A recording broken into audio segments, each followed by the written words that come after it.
Have you ever felt like your dog is incredibly smart right up until the moment that you put the treats away? Maybe they'll come when they're called if you've got food. Maybe they'll sit, stay, do all the things you've taught them. But the moment your pockets are empty, suddenly your dog acts like they've never met you before, or they've never heard that word before. Have you ever felt that way, friend? If that is you, I want to challenge an idea that gets thrown around a lot in the dog training industry. The problem isn't the food. It might not even be that your dog is only listening because of the food. The problem is how we view the food. You know what? It's going to be easier once we get into it. Let's get into it, friend. Ready to have a calm and peaceful life with your dog without the stress of those fear-based behaviors? Hi, I'm Tracy, and I've been there, overwhelmed by all the conflicting dog training advice and unsure of what to do next. But now I help dog lovers like you simplify your life with your dog by building confidence naturally, fostering trust, and addressing those fear-based challenges. So, if you're ready, stop chopping those chicken wieners and let's get to it.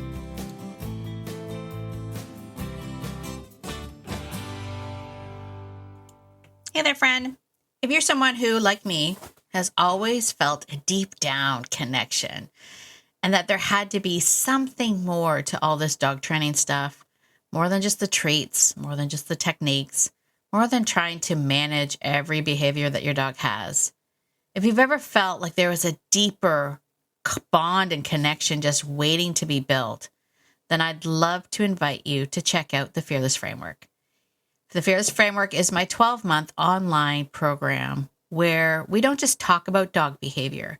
We talk about trust and leadership, confidence, partnership, and learning how to truly understand the dog in front of you, your dog, your beautiful dog. Because when behavior starts to make sense, everything changes. You become less frustrated. Your dog becomes more confident. You, my friend, become more confident in your decisions, to that knowing, that deep down knowing that you have what it takes and you already are everything that your dog needs. Together, you'll start to have more brilliant days than bad ones. So if that sounds like the missing piece you've been looking for, come check out the Fearless Framework. Go to beyondobedience.ca/fearless, and I'll see you there. Well, hello, my dog-loving friend. It is Tracy. Welcome to Beyond Obedience, the podcast. Super duper welcome. If you are brand new,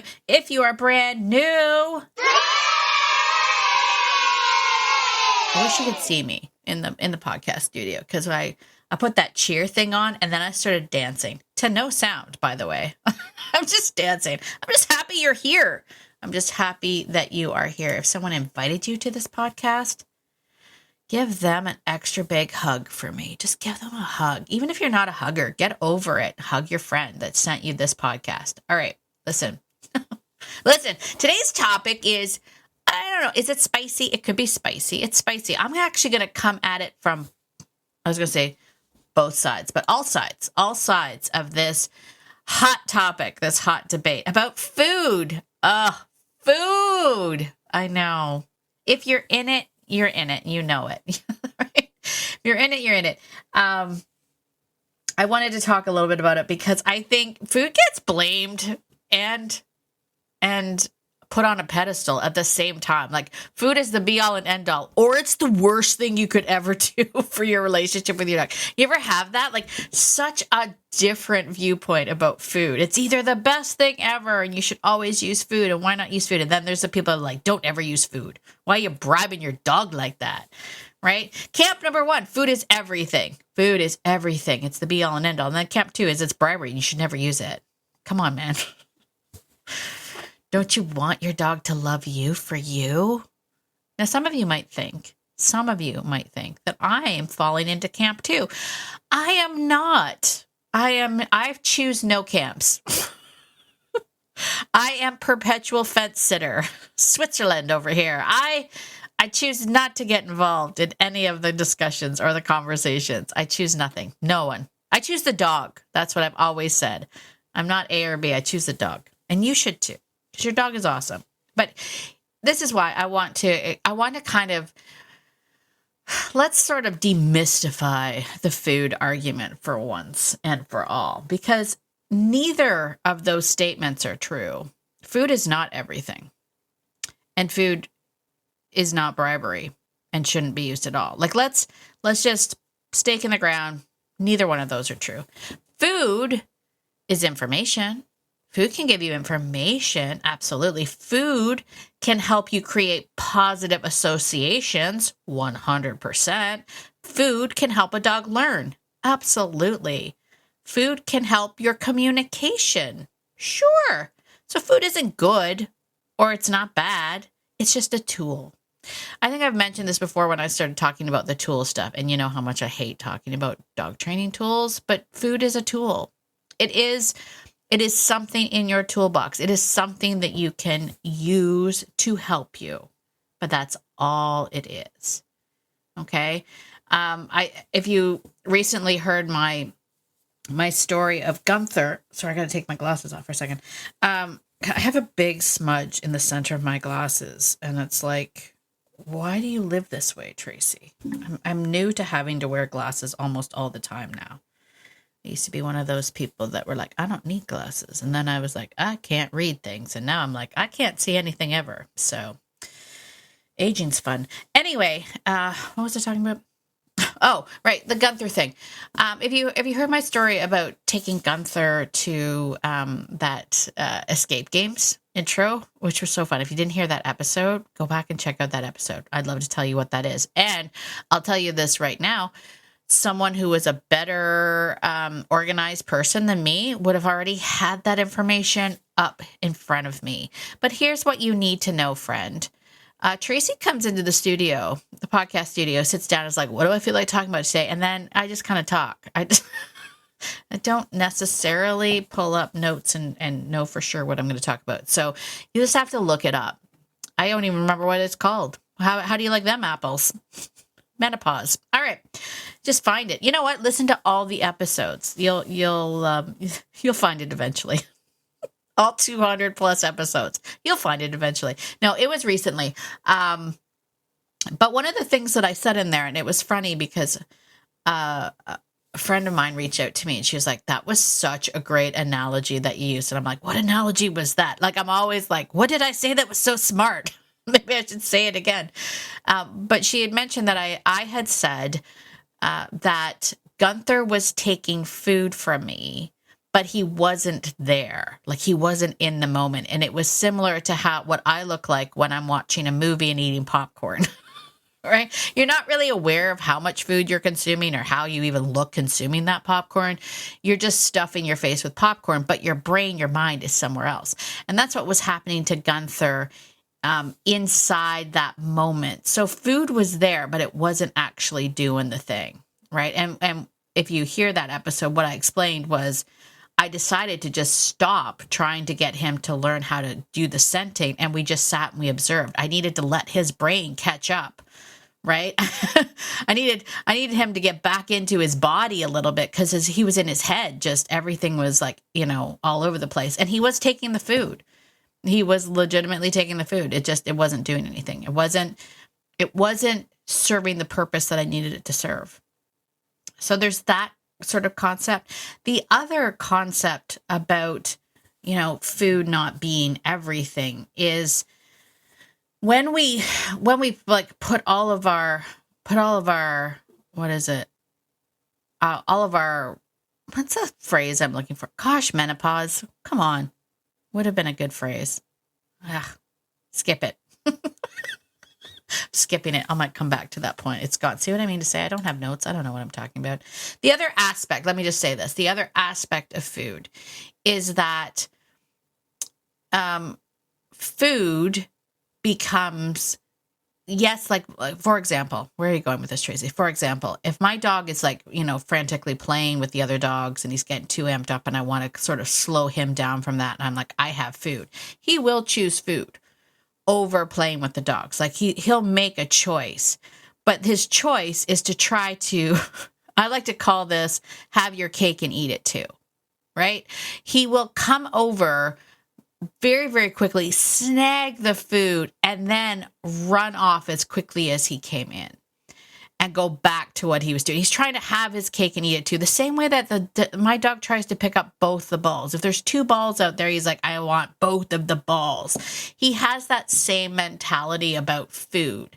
So there's lots of times where if I ask him to make a choice, choose me, I'm holding this like juicy treat, he'll be like, okay, I'll choose you, but then I'm going right back in. The same intensity that he has to come and get that food, the same excitement that his brain has to get that food is the same excitement he will use to also exit stage left. Like he's like, thanks, bye. That's his that's just the way he does it. And in those moments, I'm left standing there going, well, he got a treat. Technically he came back when he was called. He just didn't want to hang out and stay with me anymore. And so I think it's one of the reasons why I think about food differently. I don't think that food doesn't work. And I don't think you shouldn't not use it. That's a double negative. Carry the one. I don't know if that made sense. Anyway, that was math and English. The same thing. Anyway, you get what I'm not saying you shouldn't use it. All I'm saying is that you need to be, I want you to be observing of how the dog is taking the food. What does it mean to the dog in this moment? Because if they're snagging it and going back, it didn't mean anything. It was so transactional that it meant nothing. It meant nothing in this moment other than I like food and I also like to chase the dog, or in Gunther's case, sometimes I like food, but I also like to chase the cat. So I'm going to grab the food and chase the cat. Boom, double points for Gunther. Like that's how he feels about it.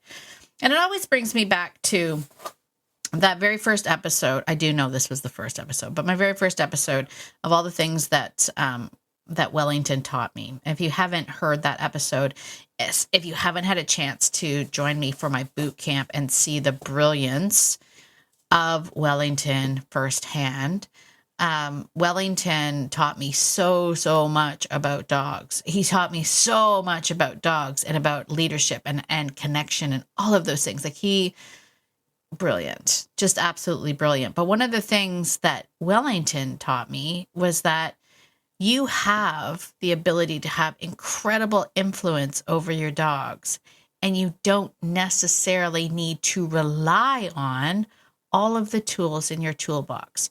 And maybe there are seasons in your life where you're going to use those tools. Maybe you need it now for this particular reason. I've explained before about tools in general. There are times when I change my equipment because I'm injured.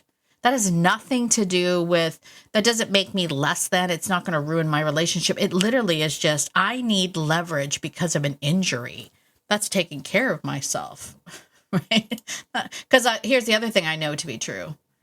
If I don't do things like that, where I take care of myself when I'm injured, I know that when I am hurt, I am not the best version of myself. Like I will lose my temper. If I'm hurt, if things really hurt me, if I'm in a lot of pain, zero patience. And that's just who I am. I think that's probably many of us. I don't feel bad about that. That's just many of us, right? So when it came to Wellington, one of the things that I used to tell people is I've never seen Wellington a day in his life give a dog a treat. Never seen him a day in his life give a dog a treat. And while many people will argue about this anecdotal story saying, yes, but that's a dog to dog relationship and you're a human, what I'm saying is there is a moment in your life when you realize that when you stop focusing on fixing the dog, when you stop focusing on training the dog and you start thinking about yourself, how do I relate to this dog? How does my presence in this moment relate to this dog? What am I being here? What does that do for the dog? Am I adding value to the dog? Me, myself, this person, not my treat pouch, but this person. When you start thinking that way, you will start to connect at a deeper level. And so that's what I keep sort of anchoring back to. Those are the things that Wellington taught me. Wellington taught me that I don't have to give a dog a cookie to have them want to follow me, to not be, to be influential, right? I don't have to have that. The bigger question for us is that, I guess the idea, let me just sort of cement this in a little bit. The idea here is that the food isn't the magic, right? The magic, and I was talking about this just this month at the monthly Q&A meetup with the incredible students over in the Fearless Framework. The thing I used to sit there, I used to think early on in my career, let's say, I used to think I'm training dogs. That's what I thought. Then later on, I started to shift that. I'm like, I'm not really training dogs. Dogs are perfect at being dogs. So I'm actually training the human being. That's what I'm doing. And I sat cozy in that. And now I've come to an even more, I'm going to say, elevated state of awareness that I'm not even, I'm not training the human and I'm not training the dog. I am talking about connecting with that space, the space between the dog and the human. I'm talking about that magical space, that space where the bond exists. And sometimes it seems like it seems magical to me, and it does seem magical to me. Like when I see it, when I feel it with people, like I'll tell you, some of the incredible students over in the Fearless Framework will share videos, and I will watch them and I'll see it in those moments. I'll see moments and I'm like, there it is. It's this brilliant moment of connection and a bond, and it transcends everything. So that's what we're working on. Not working on training the dog. We're not really working on training you. We're working on that. How can we enhance that? How can we make more moments like that? How can we take that moment and build upon that? That's what we're working on.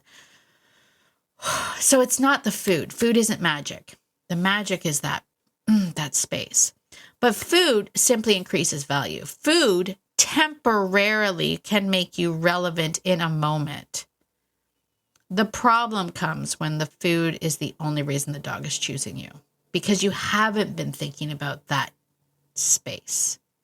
You haven't been thinking about how am I affecting this dog? What am I doing? How am I showing up? Am I showing up to the table offering something besides good treats? Because that's when the moment the food disappears, if you haven't been working on the other stuff, the moment the food disappears, so does that motivation. So the bigger question here that I kind of want people to sort of really sit with isn't how do I get my dog to listen without food? Right? If you're somebody, and I get this all the time. This is a lot of people throughout the last few years that I've been working. Before Fearless Framework, I had a program called Relationship Remedy. And a lot of people that came into that space, I was actually shocked how many people came into the space because they thought that I was going to teach them, that food was no good. And they were sick and tired of feeling like Pez dispensers. I heard that so many times. I'm so sick and tired of feeling like a Pez dispenser to my dog. And what does that really translate to if we really kind of break that down? Because I know that feeling. I have lived that feeling. I know that feeling of worthlessness when you're like, I don't have any treats anymore. My dog is not going to come back. Or if he does come back, he's going to see I don't have treats. He's going to be like, see ya. And then he's not going to come back the next time. I've been there and I've lived it. But what are we actually saying? If we think about that, when we think about people saying I'm tired of being a Pez dispenser, I'm tired of just being the person with the treat pouch, is that our feelings are hurt. Right? That's what it comes down to. Our human feelings are hurt because we know that we love our dogs. We know that we would do anything for our dogs. We know that we want the best for our dogs, and we're doing all this stuff, and we're buying the best food, and we're thinking about all of the things, and we're trying to do the very, very best that we can for the dog. And at the end of the day, we go out into the environment and the dog chooses the squirrel over us because we forgot our treat pouch, and we feel a little butt hurt by that, don't we? it kind of hurts our heart a little bit, doesn't it? I mean, you can admit it. I know for me it does. It hurts my feelings. I have that like, after everything I've done for you, least you can do is come when you're called. Like, if you haven't felt that way, liar. Liar. I'm just saying that's what it comes down to. It hurts our feelings, right? But instead of blaming the food, first of all, there's nobody to blame. Well, no, nay. I would say the thing to blame is, I'm going to say it. I'm going to blame dog training right now. I'm going to blame dog training. Oh, really, Tracy? Yeah. Not dog trainers, because I love dog trainers. I love the people that are behind it. Like, all the dog trainers that I know are in it for the right reasons. Absolutely.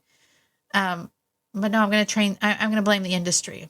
I'm going to blame the industry because the industry is being governed by marketing, which is like, and the marketing is made to make you feel like crap. Almost exposing those wounds a little bit, the places where it hurts the most. That's what they do. They expose that and it makes you feel even worse. So I'm going to blame that. But the question shouldn't be, how do I get my dog to listen without food? Instead, what if we change that to, why would my dog choose to stay connected with me? Even if I use that food as the tool that it's meant to be, maybe I need it to get the dog's attention. Maybe I need it to get the dog to come over. But once they come over, how do I get them to stay? Right? How do I get them to stay with me after the transaction is done? Right? That you might need that tool to get them to come. You might need that reward that says, hey, thank you for doing a good job. You might need all of those communication things. But then after that is all said and done, how do I get you to stay? Stay a little bit longer. How do I make myself so interesting that you want to stay? And sometimes they won't. I'm going to put that out. Sometimes they won't. Sometimes everything in the environment is too much. Sometimes they won't. And you need to be okay with that, because we're not looking for perfection every time. We're looking for building that magical space, that bond between you and the dog. We're looking to amplify those moments, to have those moments that last a little bit longer, to stay within that, in that moment where you and the dog are one with one another. That's what we're looking for. We're looking for that. It's not going to be every time. There are so many times where I will know when I go out, I'll be like, oh, ain't no way I'm going to compete with this. And maybe it's because the environment is so overwhelming. Maybe it's because I'm not feeling it today. Maybe I'm not myself today. Maybe I'm just, we all have those days. Maybe that's it. Whatever it is, there's going to be those moments, but then there's going to be moments where it's going to be brilliant and beautiful. I equate it to workouts. I'm only going to say that because I just completed a workout, because I will tell you, I've been trying to work out. Yay, me.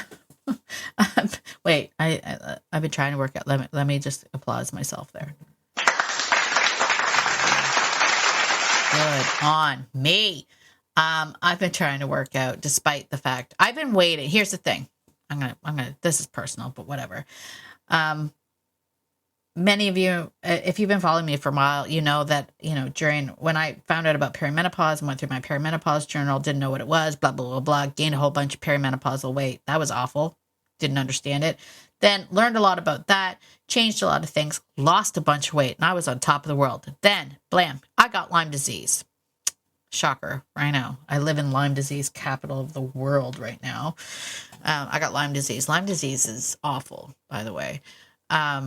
And it's, I think, still part of my story, if I'm being 100% honest here. But I ended up getting Lyme disease, suffered massive fatigue and all of this stuff, ended up gaining weight again. And I was like, no.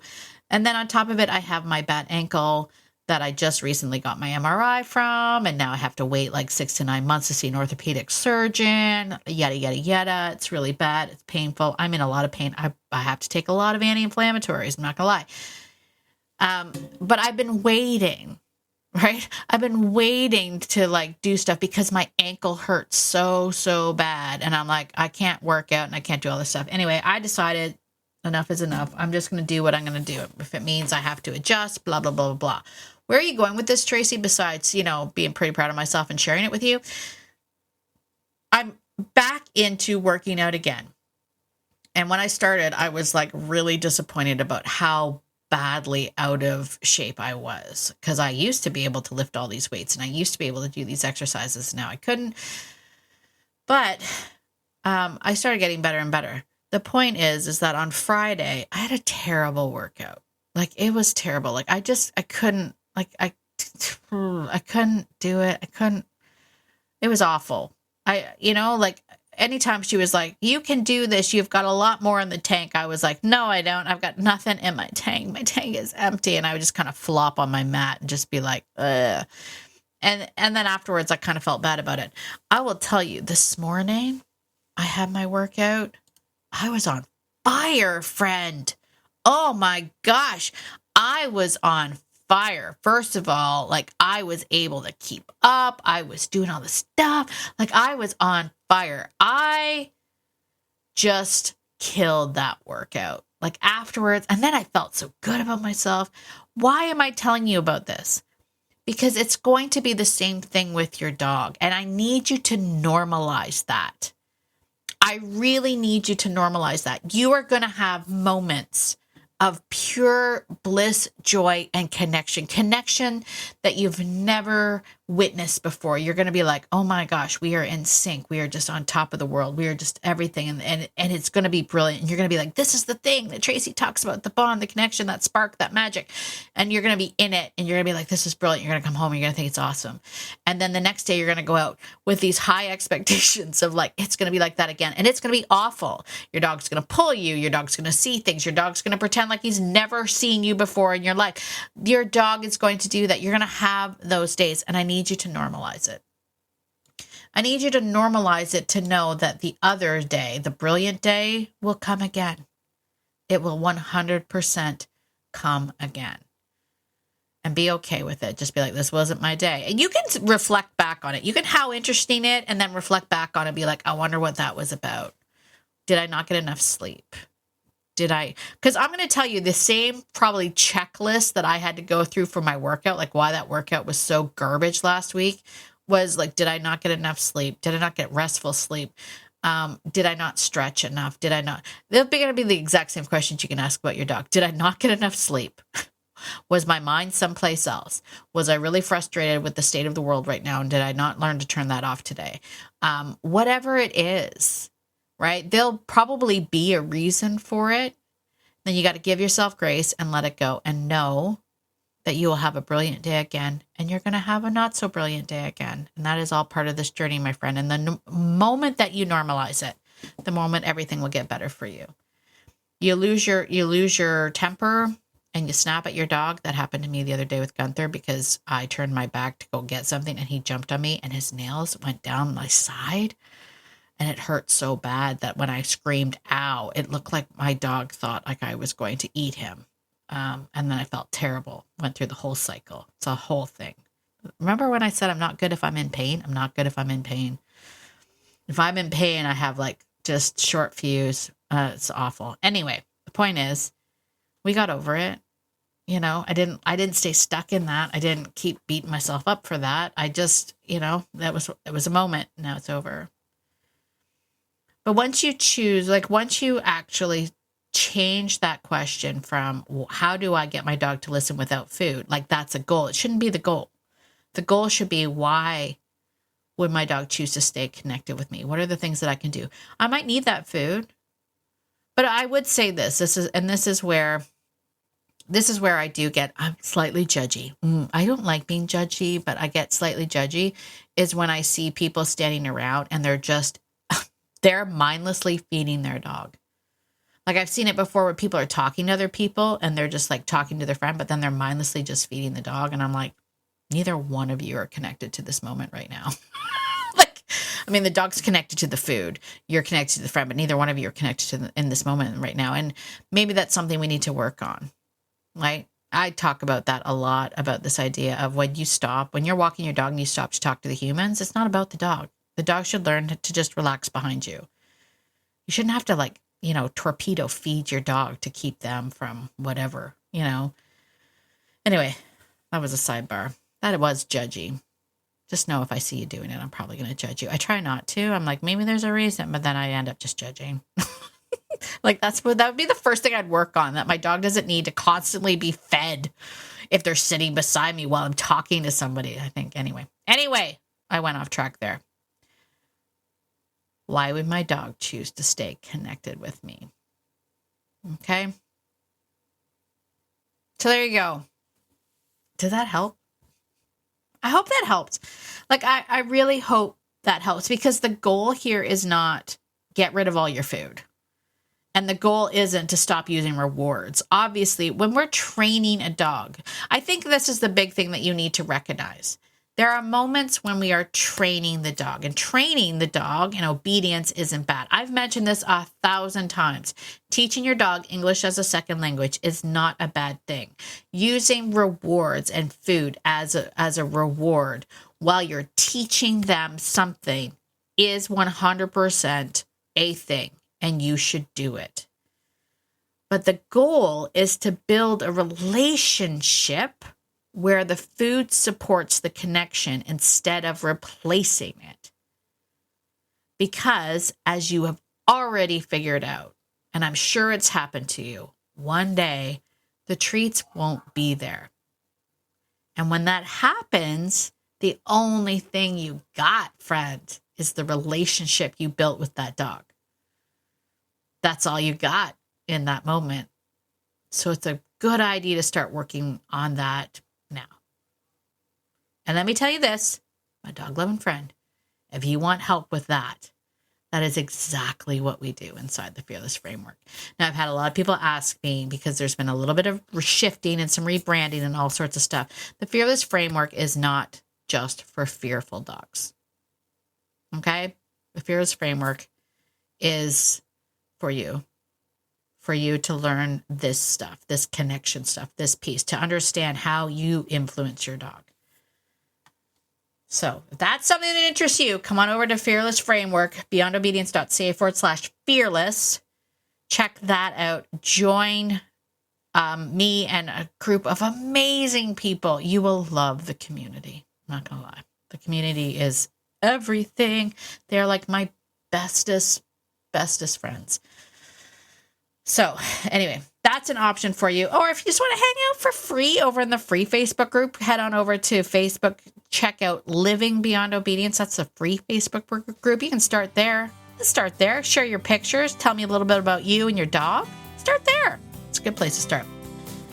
But as always, my dog-loving friend, get out there today and be the person that your dog thinks you are.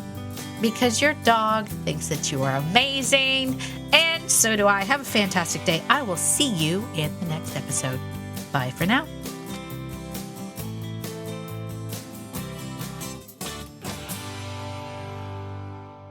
Oh, and one more thing. This podcast is meant for entertainment and education purposes only, and it's not meant to replace hands-on professional training. If you are really struggling with dangerous behavior from your dog, please reach out to a professional in your area. All right, I think that's it. Bye for now.